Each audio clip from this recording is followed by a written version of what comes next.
मैं आज आपको एक शिकायत करना चाहता हूं। करूं? आपके खिलाफ है शिकायत? करूं? बुरा तो नहीं मानोगे ना? जो मैं कह रहा हूं वो सोचिएगा। क्या हम भारतीय नेताओं को भगवान बनाने की प्रवृत्ति में अपने एक नागरिक होने के अधिकार को खोते जा रहे हैं?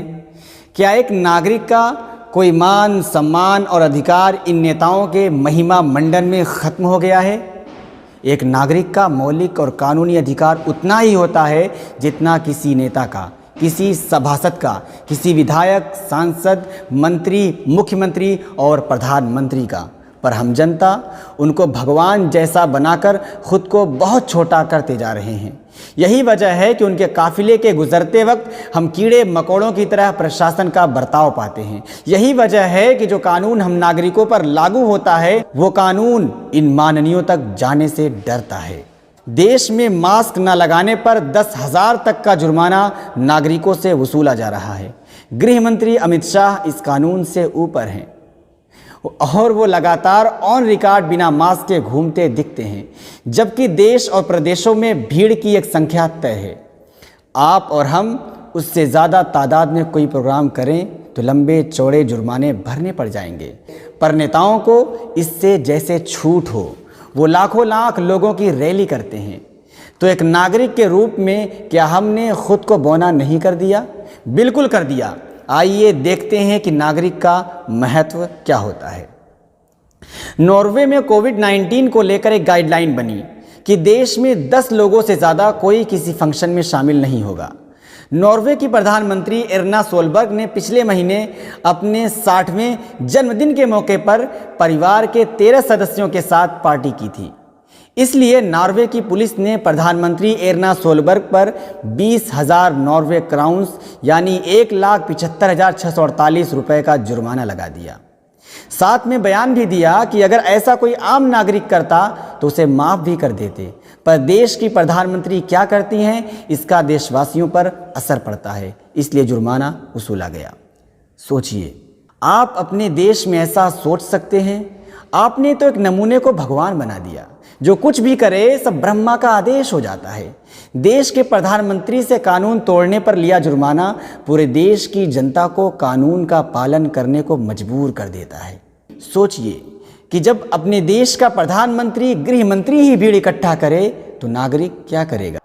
आज चारों तरफ मैंने ऐसी सभा पहली बार देखी है जी, पहली बार देखी है। कनाडा के प्रधानमंत्री जस्टिन ट्रूडो को देखिए, कोविड मरीजों से घुटनों के बल बैठकर मिल रहे हैं, मरीजों के सेहत की जानकारी ले रहे हैं। देश के प्रधानमंत्री को ऐसा करते देख देश का सिस्टम जनता के सामने घुटनों पर आ जाता है। भारत में ये नामुमकिन है। माफ़ कीजिएगा, माननीयों के कहीं भी आते ही भेड़ बकरी की तरह इंसान हाँक कर किनारे कर दिए जाते हैं। यही हमारी नागरिकता की औकात है। बात बेबात पर पुलिस की लाठी और गाली ही देश की नागरिक की औकात रह गई है। दरअसल हम विश्वगुरु नहीं, विश्व ANI हैं। एक बात तो तय है कि कोरोना ने इन महामानवों को नंगा कर दिया। अब इनका चरित्र उजागर हो गया कि ये सत्ता के लिए कितना नीचे और किस हद तक गिर सकते हैं। इनके अंदर समाज सेवा का भाव ही नहीं बल्कि नफरत फैलाने की कुटिल साजिशें हैं और वो निचले दर्जे का झूठा, मक्कार और मानसिक रोगी साबित हो गया है। बाकी चुनाव वो फिर भी जीतेंगे क्योंकि जनता उनसे बड़ी वाली है, मरती रहेगी पर नफरत नहीं छोड़ेगी। हरिद्वार कुंभ में अब तक 5,000 लोग कोरोना से संक्रमित हो चुके हैं। सरकार 25 मौतों पर एक मौत की घोषणा कर रही है। यही दर कोविड पॉजिटिव का भी है। लोग पूछ रहे हैं कि इतनी महामारी और इतनी लाशों के बावजूद वो कहाँ है?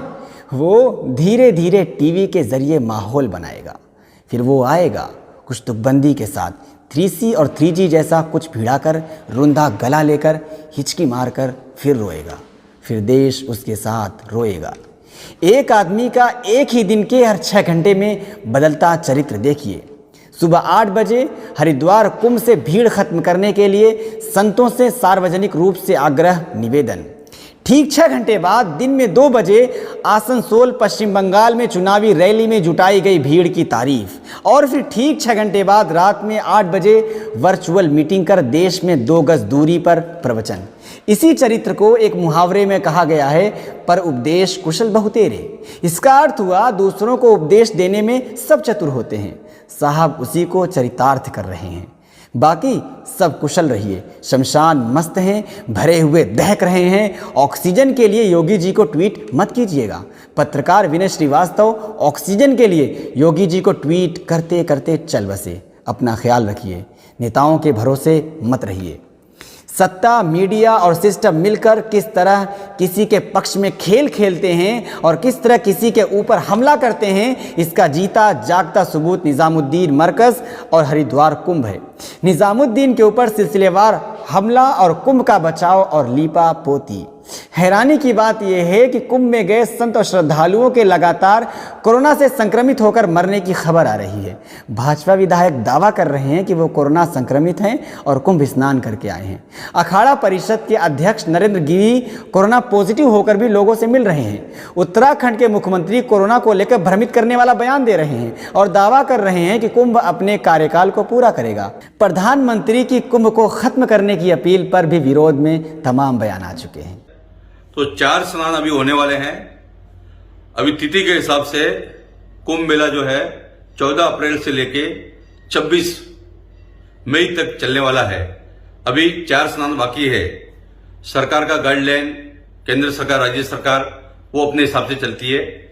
हमारा अखाड़ों की परंपराओं के हिसाब से जो आदिकाल से चलते आ रहा है, उस परंपराओं के हिसाब से हमारा कुंभ मेला अभी भी जो है वो 26 मई तक चलने वाला है। 26 मई तक कुंभ मेला चलेगा।